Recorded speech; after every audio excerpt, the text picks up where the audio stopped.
코앞으로 다가온 미국 대선과 함께 지금까지 본 적 없던 역대급 유동성까지 저는 이제부터 상승의 모든 걸 걸어보겠습니다.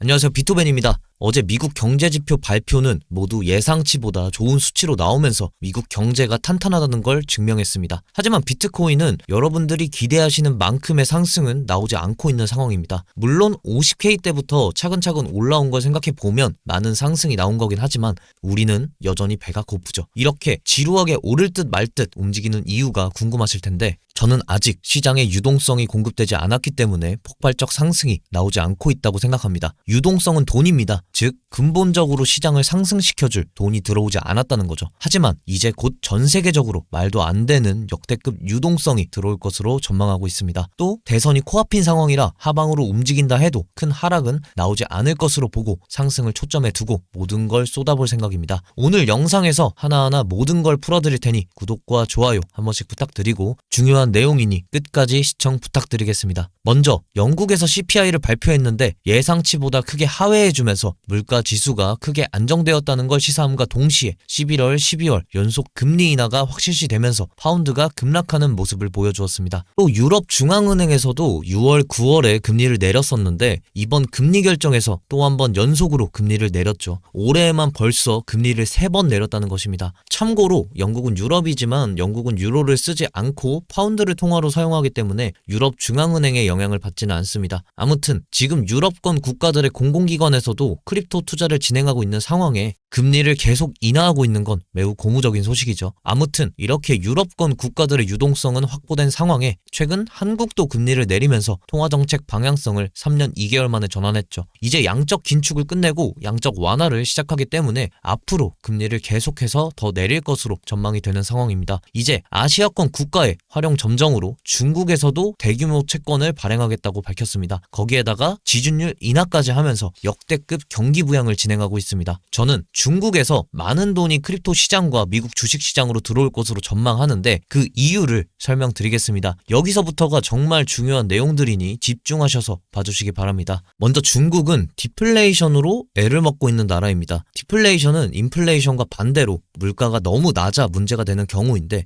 디플레이션의 큰 이유는 바로 돈을 쓸 수 있는 인프라가 구축이 안 되어 있다는 겁니다. 무슨 말이냐면 우리나라는 생활 수준이 많이 높아졌습니다. 여러분들 휴일에 가족들이랑 외식 나가고 영화도 보고 가끔 쇼핑도 하잖아요. 돈이 많다고 다를까요? 사람 사는 거 다 똑같다 하잖아요. 다 비슷합니다. 빈도수만 다른 거지 겉으로만 보았을 때 누가 잘 살고 누가 못 사는지 구분이 쉽지 않습니다. 하지만 중국 같은 경우는 빈부격차가 심해 소비의 차이가 심합니다. 즉 잘 사는 사람들만 계속 쓰고 못 사는 사람들은 못 쓰기에 개발되지 않은 곳이 많고 못 사는 사람들은 돈을 쓰고 싶어도 몰라서 못 쓰는 경우가 많죠. 거기에다가 중국은 부동산 문제도 심각합니다. 중국은 이름부터 거추장스러운 세계의 레드라인이라는 정책을 2020년부터 시작했는데 이 정책은 부동산 업자들이 부채를 많이 쌓지 못하게 막아놓은 건데 이 정책으로 업자들의 자금 조달이 어려워지면서 부동산 가격 하락을 초래하면서 주택 구매에 대한 수요도 감소시켰죠. 그래서 지금 중국 사람들은 저축이나 투자를 하려는 심리가 훨씬 강합니다. 즉 이번 대규모 경기부양책 자금들이 미국 자산시장에 들어올 가능성이 크다는 거죠. 지금 이제 유럽 국가권 금리 인하, 대한민국 금리 인하, 중국의 대규모 부양 정책과 함께 기다리던 미국의 금리 인하까지 글로벌 유동성이 폭발 직전입니다. 차트를 보시면 글로벌 유동성이 폭발하는 시기가 있습니다. 고점에서는 금리를 인상해서 유동성을 가져가고 저점에서는 금리를 내리며 유동성을 방출하는 거죠. 지금이 딱 그 시기라고 보시면 됩니다. 거기에다가 지금 미국의 단기 국채 현황을 보시면 역대급으로 크게 빠져나가고 있습니다. 이건 단기 채권을 현금화하고 있다는 것과 같죠. 단기 채권을 매도한다는 것은 지금 주요국들이 금리를 계속해서 내리고 있는 상황에 더 매력적인 투자 상품들이 보이기 때문에 매도하는 것입니다. 뱅크 오브 아메리카에서는 이번 단기 채권의 매도로 역사상 최대 규모의 돈이 들어올 것이라고 전망했습니다. 즉 대선이 코앞인 지금 미국의 자산 시장에 너도 나도 투자하기 시작할 것이라는 거죠. 이 모든 것들을 정리해드리면 첫 번째, 미국을 포함해 전 세계적으로 금리를 내리고 있는 상황입니다. 이는 전 세계적으로 자산 시장을 호황으로 이끄는 사이클의 신호탄입니다. 두 번째, 중국에서는 2,000조에 가까운 대규모 경기 부양책을 시작했고 개발되지 않은 중국의 인프라와 부동산 문제로 투자 쪽으로 돈이 쏠릴 가능성이 큽니다. 마지막, 미국 미국에서도 단기 국채가 역대급으로 빠져나가고 있는 상황입니다. 이는 국채를 매수했던 투자자들이 국채를 매도하고 단기적으로 투자할 수 있는 더 매력적인 상품에 투자할 것이라는 걸 시사하고, 그 상품은 바로 크립토 시장과 나스닥이 될 것입니다. 이제 전 세계 유동성이 폭발하기 직전인 상황입니다. 어떤 한 종목에 투자를 결정하는 데 있어서 그 종목의 실적, 재무제표 등 여러 가지 요인들이 있습니다. 물론 중요하죠. 하지만 저는 유동성이 없으면 결국 어떤 자산 시장이든 상승장을 맞이할 수 없다고 생각합니다. 즉, 이번 역대급 유동성 공급이 엄청난 상승장을 만들어 줄 것입니다. 지금은 올라갈 듯 말 듯한 비트코인의 움직임이 참 답답하고 지루하게 느껴지시겠지만, 하락을 미리 알고 대비하신다면 이 또한 수익의 기회일 뿐입니다. 차트적 관점과 실시간 브리핑을 하는 텔레그램 방에서는 계속해서 매크로 지표와 함께 비트코인의 단기적 방향성을 분석해드립니다. 물론 제가 하는 일로서 이 텔레그램 방을 개설했지만, 저도 코리니 시절 일하고 모았던 돈 다 잃어봤던 시절이 있어서 누구보다도 여러분들의 마음이 공감이 가기에 더 신경 써서 만들고 있습니다. 입장료는 구독과 좋아요면 충분하니 여러분들은 편하게 들어오셔서 같이 공부한다는 생각으로 제 실시간 관점 확인하시면서 시장을 관찰하시면 됩니다. 이제 다음 소식으로 넘어가서, 제가 저번 영상에서 세계 1위 자산운용사 블랙록의 운용자산이 1경 5천조가 넘어갔다고 말씀드렸습니다. 이건 우리나라의 GDP 6배에 달하는 규모라고 말씀드렸는데, 블랙록이 이렇게 성장을 하게 된 이유는 뭘까요? 바로 비트코인이죠. 블랙록 주가 월봉 차트를 보시면 2021년 코로나 불장이 끝나고 큰 하락을 보여준 후에 비트코인 ETF를 신청하고 나서부터 지속된 상승을 보여왔죠. 거기에 더해 금리 인하까지 더해져 3년 만에 고점을 경신했습니다. 이와 비슷한 성향을 보이고 있는 거래소의 차트가 또 있습니다. 바로 로빈후드라는 자산 거래소인데, 현재 미국에서 젊은 층들에게 큰 인기를 끌고 있는 거래소라고 합니다. 로빈후드도 마찬가지로 비트코인 ETF 호재가 시작되고 나서부터 계속된 상승을 보여주고 있습니다.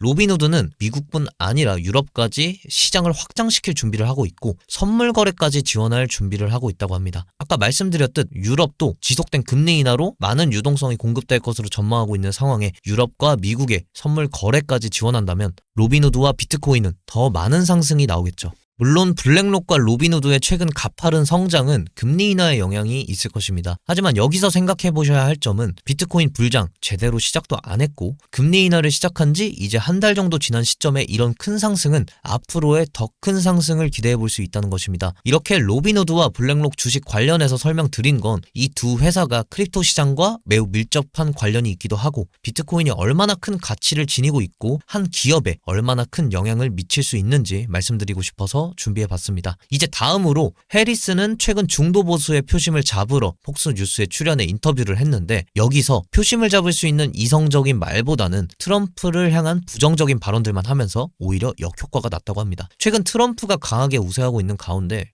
해리스도 마음이 급해진 거죠. 말 나온 김에 폴리마켓 지지율까지 확인을 해보시면 지지율은 더 크게 벌어졌습니다. 이제는 20%가 넘는 차이를 보이고 있죠. 물론 폴리마켓 지지율이긴 하지만 그만큼 여론이 트럼프를 향하고 있다는 걸 시사하죠. 비트코인 대통령 트럼프가 재선에 성공하게 되면 우리 크립토 투자자들에겐 더할 나위 없이 좋은 상황이 만들어지게 되는데, 전문가들은 도지코인과 에이다가 미 대선 결과에 영향을 많이 받을 것이라고 전망했습니다. 그도 그럴 것이, 특히 도지코인 같은 경우는 일론 머스크가 강하게 지지하는 코인 중 하나이기 때문에 만약 트럼프가 당선이 된다면 도지코인 같은 경우는 다시 한번 크게 상승하는 모습을 보일 수 있겠죠. 거기에다가 비트와이즈에서는 지금 리플 ETF 신청서를 업데이트 후 다시 제출했다고 합니다. 지금 솔라나 ETF까지 신청되어 있는 상황에 크립토 시장 자체를 지지하고 발전시키려는 트럼프가 재선에 성공한다면 리플 ETF, 솔라나 ETF 모두 승인될 확률이 높아지고, 그렇게 되면 도지코인뿐 아니라 다른 알트코인들도 큰 불장을 맞이할 것으로 전망하고 있습니다. 그리고 제가 저번 영상에서 알트코인 고르는 법을 간단하게 설명드리면서 예시로 빗썸에는 상장되어 있는데 업비트에는 안 되어 있는 코인들을 얘기하면서 인젝티브를 예시로 들어드렸는데, 이렇게 바로 어제 상장을 해버렸네요. 상장빔은 예전보다 덜해졌지만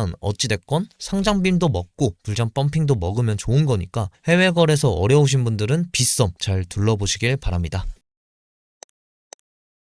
이제 온체인 데이터 분석해드리면 먼저 선물 청산맵 같은 경우는 어제 비트코인이 큰 변동성 없이 움직이면서 롱, 숏, 청산 물량 모두 골고루 잡혀 있습니다. 롱 청산 물량은 67K부터 66K 사이에 가장 많이 잡혀 있는데 저는 아까 말씀드렸듯 이제 하방은 신경 쓰지 않고 쭉 롱 포지션 들고 갈 생각입니다. 또 지금 레버리지 비율을 보시면 최근 급격하게 상승하고 있는 걸 볼 수 있습니다. 레버리지는 선물 거래를 살 때 사용하는 배율로 10배를 설정했다고 하면 내 시드의 10배만큼의 규모가 포지션으로 잡히는 건데 레버리지 비율이 이렇게 크게 증가했다는 건 이제 곧 큰 변동성이 나올 것이라는 걸 시사하죠. 즉 이제 앞으로 나올 변동성에 승부를 건다는 뜻입니다. 또 지금 비트코인 ETF 평균 단가를 확인해 보면 평균 단가가 57K에 형성되어 있습니다. 평균 단가가 57K라는 건 10%가 넘는 수익인데 그럼에도 불구하고 아직 수익 실현을 하지 않았다는 건 ETF 투자자들도 아직 배고픈 상태라는 걸 보여주고 더 큰 상승이 남았다는 걸 시사하죠.